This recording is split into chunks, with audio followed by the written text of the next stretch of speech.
Donc Tatane pour un foot durable et joyeux, si c'est l'intitulé en entier.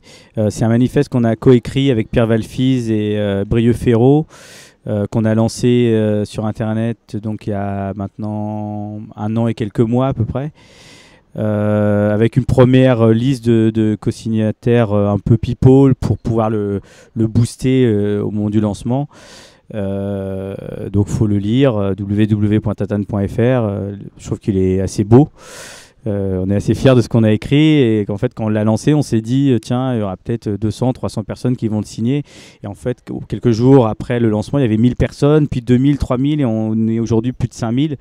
Donc on est passé en mouvement et aujourd'hui on est une association avec 10 bénévoles qui sont là, qui bossent pas à plein temps parce qu'évidemment on fait d'autres choses, mais qui sont sensibilisés à ce que propose le manifeste en fait. On participe à des débats, des forums, des universités, on écrit, on réfléchit. Donc on a déjà produit quelques tribunes donc dans Le Monde, dans l'IB, dans l'Équipe.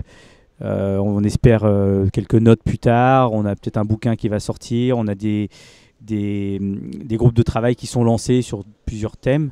Et donc le but de tout ça, c'est il y a un truc très important pour nous, c'est la suppression des transferts d'argent, donc des commissions entre clubs.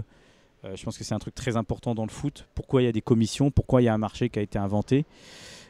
C'est impliquer le politique aussi dans cette réflexion, parce que le foot c'est aussi du lien social. Avant d'être un sport où on gagne des millions et qui est regardé à la télé, c'est d'abord du vivre ensemble, de la solidarité, du partage. Pour le foot professionnel, hein, on adore regarder le foot pro, mais ils ont des logiques qui sont plus commerciales et à court terme qui ne sont pas les nôtres. Par contre, oui, on a notamment des gens qui ont signé le manifeste et qui nous ont laissé des mails en nous disant ouais, moi je suis président de club, moi je suis entraîneur, et puis moi au quotidien c'est ça.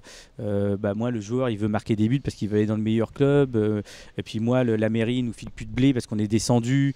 Donc il y a un truc, voilà, il y a un truc qui est incohérent. Normalement ça devrait pas être gagné ou perdre qui devrait être important, c'est le projet social et le projet politique. Et le politique a ce pouvoir-là d'imposer un projet social et un projet politique. Et nous, on veut que ce soit ça. La vie d'un club ou d'une association, enfin d'un club de foot par exemple, ne devrait pas être liée à la victoire ou à la défaite, mais plutôt à ce qu'elle propose aux gens, aux gamins de la cité, aux gamins du quartier. Et ça devrait être ça. Et je pense que c'est possible. Et donc pour revenir sur cette notion de foot durable et joyeux, comment ça se concrétise lors des Tatane Parties justement? Les Tatane Parties, c'était en fait tout a un sens et tout a un but, même si le Tatane Parties c'est quand même le côté très festif où on passe des vidéos, on passe des petites vidéos sympas, un peu décalées.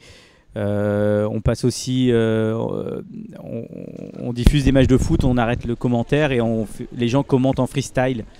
Alors, donc ils prennent un risque, donc parfois on a des textes de prévus, ils tirent des textes. Alors ils peuvent tomber sur une recette de cuisine comme sur un poème, ou alors ils peuvent le faire eux-mêmes de façon libre. C'est montrer que le commentaire de foot aussi, c'est quelque chose qui nous insupporte. Le commentaire de Jean-Christian Jean-Pierre, on n'en peut plus.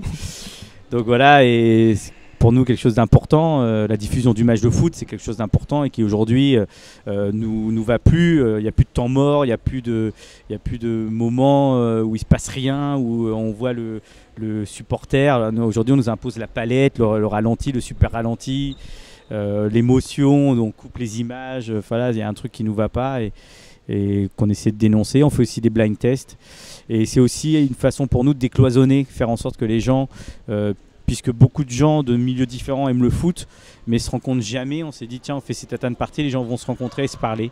Et ça marche plutôt pas mal.